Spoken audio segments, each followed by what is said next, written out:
Quark, Armin Shimmerman.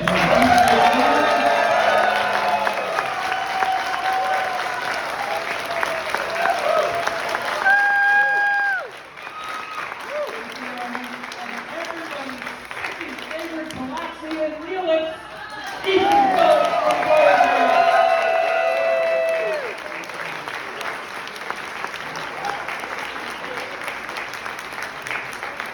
So, Ethan, I have a question for you. Whose makeup was worse, yours or mine? Mine. I know what it's like, and mine was worse. Really? Okay. Armin Shimmerman, thank you. Thank you, Armin. So I just want to kick this off because Ethan, you and I have had a conversation, and I'm really concerned. I want to ask you, why do you hate Dan? Why? Why? I don't even know where to begin. He is the most pernicious, odious, Yes. Odious. Odious. burning man. I worked with Odious. Oh, yeah.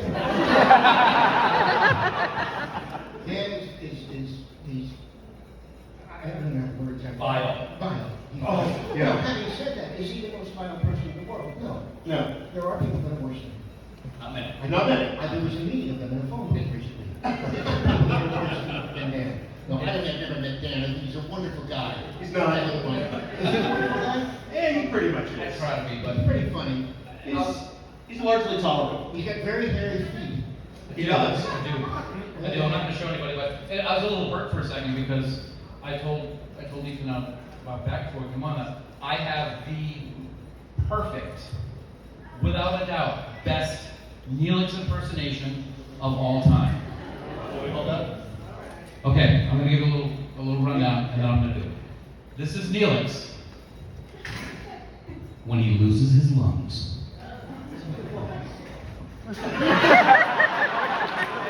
Thank you. He'll be performing nightly on the Lido Jack. Yes, right in the heel. 9 o'clock show, completely different from the 3 o'clock show. Thank you so much, Dave. That was fantastic. I've worked a long time on that one. Armin, I'd like to ask you a question that no one has. Okay, that's cool. I'd like to ask you a question no one has ever asked you before to start talking. Okay. Okay.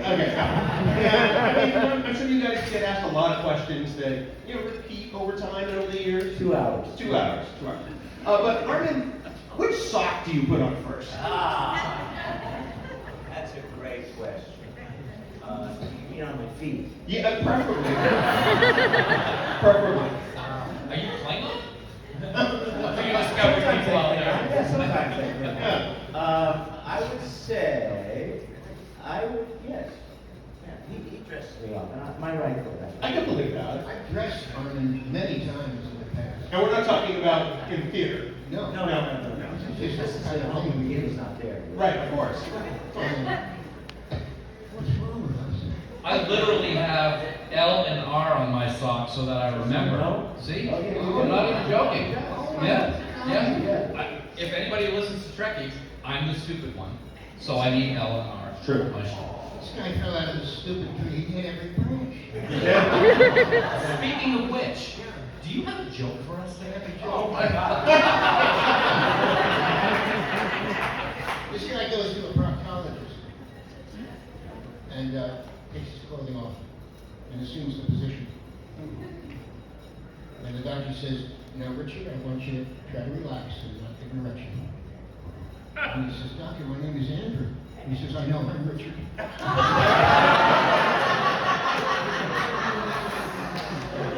Wow. I'm going to ask this stupid, smart question. How many thousands of jokes do you think you have cataloged in that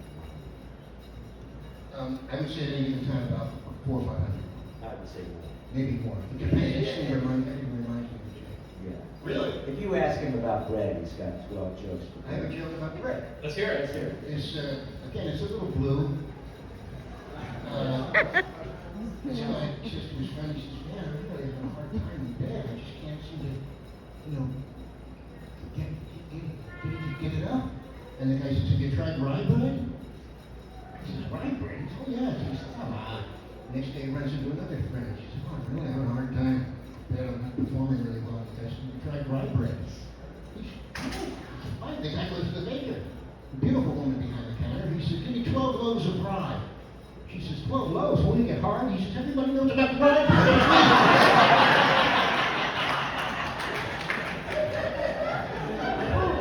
I was wondering how you were going to tie this whole thing down. It's terrific. It's terrific. Ethan and I went to the gym years ago together. We were separate, but we had our appointments at the same time at the same gym. And I used to watch him come in at 12 o'clock and start working out with the trainer. But he'd start by telling a joke. And wouldn't you know, by the time the hour passed, he hadn't lifted no weights. Nothing but keep the entire gym in hysterics. And exercise. you I remember your trainer's name, my trainer's name. Brian Shire. Brian Murray. Brian Murray. Wonderful name, Brian was wonderful. Yeah. Right after you. Well, on a more serious note, one of the things that Bill and I are very proud of is that we, along with our dear friend John Billingsley, were able to start the idea of the Trek Talks telethon that we have every year. And the first thing I want to do is thank you. Yeah, close to $500,000. Fantastic for Hollywood Food Coalition. But one of the things I want to do right now is thank both of these fine gentlemen for being part of that Trek Talks 3 this past year. We had an absolutely fantastic time. Is always such an important part. Also, I just wanted to do that quick thing on Trek Talks 3 because I wanted to kind of segue into something that's very near and dear to your heart and everybody's hearts, and that's of course Pancake. Wanted to talk a little bit with you about that. I'm sure you had several conversations of how it started. If you could tell everybody a little bit of that story. Sure. What Dan was talking about is an organization that abbreviated is PANCAN, Pancreatic Cancer Action Network. And what Kitty and I have been, and John Frakes and John Billingsley, and Juan Carlos Cotto, Manny Cotto's brother, have been heading up for the last couple of years, is raising money for pancreatic cancer.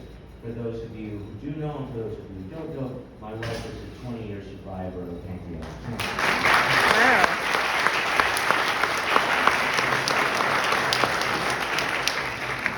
And years ago, she had a dear friend, oh my God, I'm getting old, I'm forgetting names.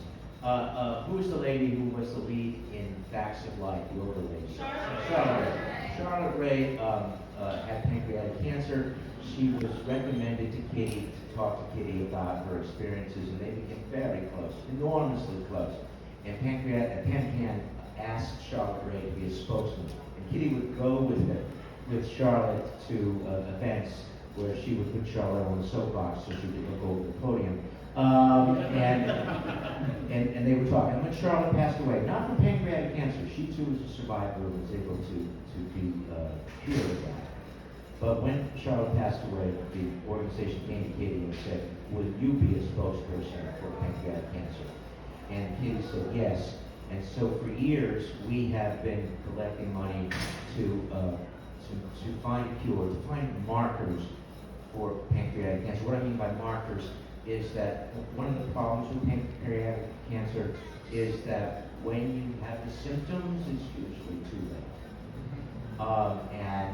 When you start to turn yellow or when white blood count goes up, it's usually too late. So we're looking for a marker that a doctor can identify and say, oh, this looks like you might be in the future a victim of pancreatic cancer. So that's what we're doing. When Kitty was going, that was 20 years ago.